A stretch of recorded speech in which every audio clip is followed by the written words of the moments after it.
व्यक्तित्व लोभ स्व अनुभूति लोभ विकार में एक स्वप्न जैसी अवस्था होती है जिसमें व्यक्ति को स्व अनुभूति लोभ विकार वास्तविकता दोनों से अलग होने की अनुभूति होती है। व्यक्तित्व लोभ में आत्म प्रतिक्षण में परिवर्तन होता है और व्यक्ति का वास्तविकता बोध अस्थायी स्तर पर लुप्त हो जाता है या परिवर्तित हो जाता है। अवसादी विकार मानसिक विकारों में सर्वाधिक प्रचलित तथा मान्यता प्राप्त विकार अवसाद डिप्रेशन है। अवसाद में कई प्रकार के नकारात्मक भावदशा और व्यवहार परिवर्तन होते हैं। अवसाद को एक लक्षण या विकार कह सकते हैं। दैनिक जीवन में हम अक्सर अवसाद शब्द का उपयोग करते हैं जो किसी महत्वपूर्ण क्षति के बाद की सामान्य भावना होती है, जैसे किसी संबंध का टूट जाना या किसी महत्वपूर्ण लक्ष्य को प्राप्त करने में असफल होना। मुख्य भावदशा विकारों में अवसादी उन्मादी तथा द्विध्रुवी विकार होते हैं। मुख्य अवसादी विकार मेजर डिप्रेसिव डिसऑर्डर में अवसादी भावदशा की अवधि होती है तथा अधिकांश गतिविधियों में अभिरुचि या आनंद नहीं रह जाता। साथ ही अन्य लक्षण भी हो सकते हैं जैसे शरीर के भार में परिवर्तन, लगातार निद्रा से संबंधित समस्याएं, थकान, स्पष्ट रूप से चिंतन करने में असमर्थता, शोक, बहुत धीरे धीरे कार्य करना तथा मृत्यु और आत्महत्या के विचारों का आना। इसके अतिरिक्त अन्य लक्षण ऐसे भी हो सकते हैं जैसे अत्यधिक दोष या निकम्मेपन की भावना का होना। अवसाद की पूर्व योगी कारक मुख्य अवसादी तथा द्विध्रुवीय विकारों में आनुवंशिक संरचना या आनुवंशिकता खतरे का एक महत्वपूर्ण कारण है। उम्र भी इस प्रकार के खतरे का कारण है। उदाहरणार्थ, स्त्रियों को प्रारंभिक प्रौढ़ावस्था में अधिक खतरा रहता है, जबकि पुरुषों के लिए प्रारंभिक मध्यावस्था में सबसे ज़्यादा खतरा होता है। इसी तरह लिंग भी एक महत्वपूर्ण कारण होता है जिसकी भूमिका इन विभेदक खतरों के संदर्भ में होती है। उदाहरणार्थ, पुरुषों की तुलना में स्त्रियों में अवसादी विकार से ग्रसित होने की संभावना अधिक होती है। अन्य खतरे के कारण जीवन की नकारात्मक घटनाओं और सामाजिक अवलंब की कमी का अनुभव करना। द्विध्रुवी तथा संबंधित विकार द्विध्रुवी एक विकार में उन्माद और अवसाद दोनों समाहित होते हैं जो वैकल्पिक रूप से उपस्थित रहते हैं। कभी कभी सामान्य मनोदशा के समय बाधित होते हैं। उन्माद के प्रकरण अपने आप बहुत कम प्रकट होते हैं। वे प्रायः अवसाद के साथ विकल्प के रूप में रहते हैं। द्विध्रुवी भावदशा विकार को पहले उन्माद अवसाद विकार कहा जाता था।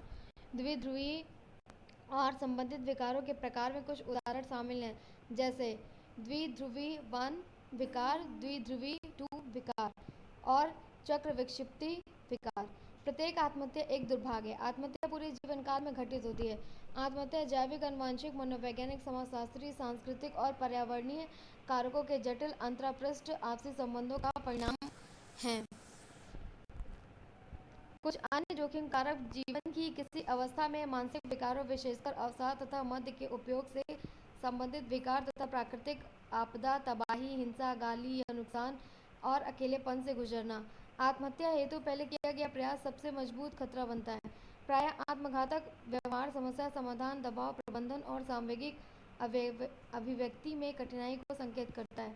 आत्मघातक विचार आत्मघातक कार्य के रूप में तब बढ़ता है जब व्यक्ति को कठिनाई से बाहर निकलने हेतु केवल आत्मघातक विचारों को मानना ही एकमात्र रास्ता दिखाई देता है।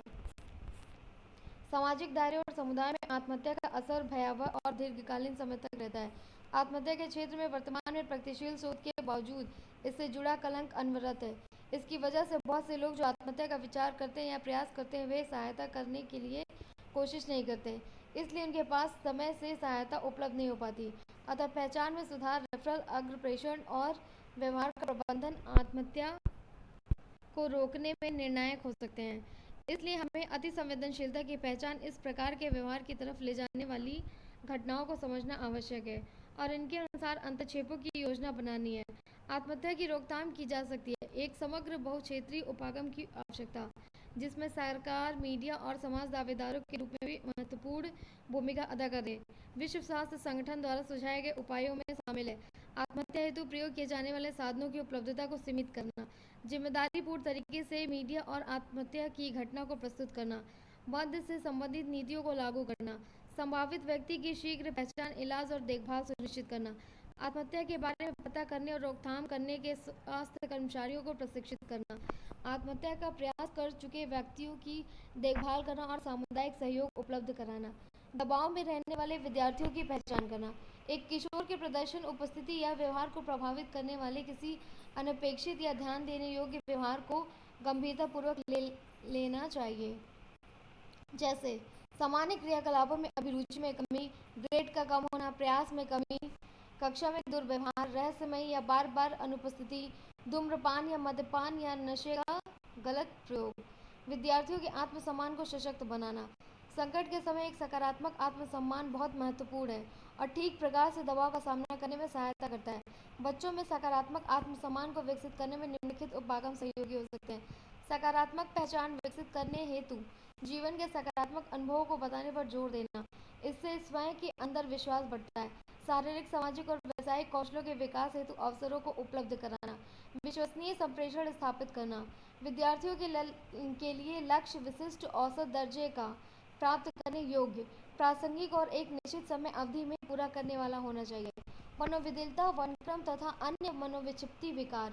मनोविदिलता सिजोफ्रेनिया एक ऐसा वर्णनात्मक शब्द है जो मनस्तापी विकारों के एक समूह के लिए उपयोग किया जाता है, जिसमें व्यक्ति की चिंतन प्रक्रिया में बाधा, विचित्र प्रत्यक्षण, अस्वाभाविक सामयिक स्थितियां तथा पेशीय अपसामान्यता के परिणामस्वरूप उसकी व्यक्तिगत, सामाजिक और व्यावसायिक गतिविधियों में अवनति हो जाती है।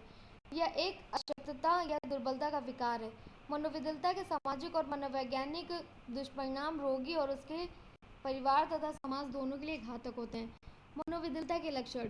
मनोविदिलता के लक्षण 3 श्रेणियों में समूहित किए जा सकते हैं। सकारात्मक लक्षण पॉजिटिव सिम्टम अर्थात विचार, संवेग और व्यवहार में अतिशयता।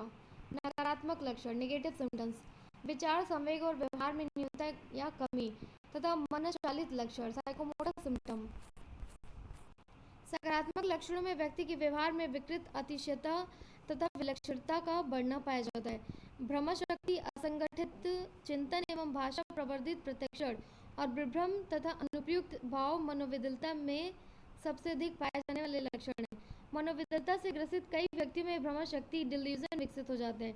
भ्रमशक्ति एक झूठा विश्वास है जो अपर्याप्त आधार पर मजबूती से टिका रहता है।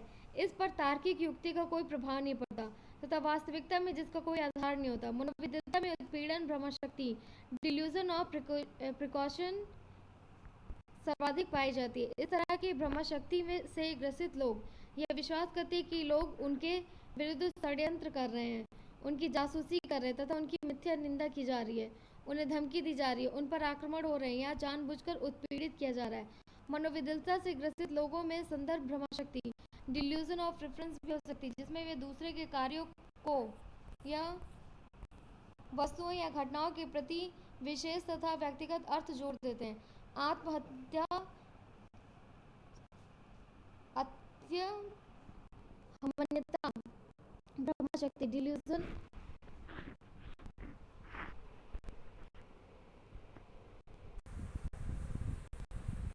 में व्यक्ति अपने आप को बहुत सारी विशेष शक्तियों से संपन्न मानता है तथा नियंत्रण भ्रमशक्ति डिल्यूजन ऑफ कंट्रोल में वे मानते हैं कि उनके विचार, भावनाएं और क्रियाएं दूसरों के द्वारा नियंत्रित की जा रही हैं। मनोविदिलता में व्यक्ति तर्कपूर्ण ढंग से सोच नहीं सकते तथा विभिन्न प्रकार के, विचित्र प्रकार के या औपचारिक चिंतन विकार उनके संप्रेषण को और कठिन बना देते हैं। उदाहरणार्थ, एक विषय से दूसरे विषय पर तेजी से बदलना जो चिंतन की समान संरचना को गड़बड़ कर देता है और यह तर्कहीन लगने लगता है। विषय के साहचर्य को खोना, विषय अवपथन, नए शब्दों या मुहावरों की खोज करना, नए शब्द निर्माण, एक ही विचार को अनुपयुक्त तरह से बार बार दोहराना। मनोविदिलता रोगी को विभ्रांति हेलुसिनेशन हो सकती है, अर्थात बिना किसी बाह्य उद्दीपक के प्रत्यक्षण करना। मनोविदिलता में श्रवण विभ्रांति ऑडिटरी हेलुसिनेशन सबसे ज़्यादा पाए जाते हैं। रोगी ऐसे आवाज़ें या ध्वनि सुनते हैं जो सीधे रोगी से शब्द, मुहावरे और वाक्य बोलते हैं। द्वितीय व्यक्ति विभ्रांति या आपस में रोगी से संबंधित बातें करते हैं। तृतीय व्यक्ति विभ्रांति, इन विभ्रांतियों से अन्य ज्ञानेंद्रियां भी शामिल हो सकती हैं, जिनमें स्पर्शी विभ्रांति टैक्टाइल हेलुसिनेशन, कई प्रकार की झुंझुनी जलन, दैहिक विभ्रांति सोमेटिक हेलुसिनेशन, शरीर के अंदर कुछ घटित होना जैसे पेट में सांप का रेंगना इत्यादि। दृष्टि विभ्रांति विजुअल हेलुसिनेशन जैसे लोगों या वस्तुओं की सुस्पष्ट दृष्टि या रंग का अस्पष्ट प्रत्यक्षण। रस संवेदी विभ्रांति गैस्ट्री हेलुसिनेशन अर्थात खाने और पीने की वस्तुओं का विचित्र स्वाद तथा घ्राण विभ्रांति और फैक्ट्री हेलुसिनेशन धुएं और जहर की गंध प्रमुख। मनोविदिलता के रोगी अनुपयुक्त भाव इनअप्रोप्रिएट अफेक्ट भी प्रदर्शित करते हैं, अर्थात ऐसे संवेग जो स्थिति के अनुरूप न हो। नकारात्मक लक्षण नेगेटिव सिम्टम्स विकट न्यूनता होती है, इनमें वाक अयोग्यता, विसंगत एवं कुंठित भाव, इच्छा शक्ति का ह्रास और सामाजिक विनिवर्तन सम्मिलित होते हैं। मनोविकलता के रोगियों में अलोगिया या वाक अयोग्यता पाई जाती है, जिनमें भाषण, विषय तथा बोलने में कमी पाई जाती है। मनोविकलता के कई रोगी दूसरे अधिकांश लोगों की तुलना में कम क्रोध, उदासी, खुशी और अन्य भावनाएं प्रदर्शित करते हैं, इसलिए उनके विसंगत भाव ब्लंटेड अफेक्ट होते हैं। कुछ रोगी किसी भी प्रकार का संवेग प्रदर्शित नहीं करते, जिन्हें कुंठित भाव फ्लैट अफेक्ट भी की स्थिति कहते हैं। मनोविकलता के रोगी इच्छाशक्ति न्यूनता अवॉलेशंस अर्थात किसी काम को शुरू करने या पूरा करने में असमर्थता तथा उदासीनता प्रदर्शित करते हैं। इस विकार के रोगी सामाजिक रूप से अपने को अलग कर लेते हैं तथा अपने विचारों और कल्पनाओं में पूर्ण रूपेण खोए रहते हैं। मनोविकलता के रोगी मनोचालित लक्षण साइकोमोटर सिम्टम भी प्रदर्शित करते हैं। ये अस्वाभाविक रूप से चलते तथा विचित्र मुख विकृतियों और मुद्राएं प्रदर्शित करते रहते हैं। यह लक्षण अपनी चरम सीमा को प्राप्त कर सकते हैं, जिसे कैटेटोनिया कहते हैं। कैटेटोनिक जडिमा की अवस्था में लंबे समय तक रोगी गतिहीन और चुप रहता है। कुछ लोग कैटाटोनिक दृढ़ता रिजिडिटी अर्थात घंटों तक एक ही मुद्रा में रहना प्रदर्शित करते हैं। दूसरे अन्य रोगी कैटाटोनिक संस्थिति कैटाटोनिक पोस्चरिंग अर्थात विचित्र उटपटांग मुद्राओं को लंबे समय तक प्रदर्शित करते हैं।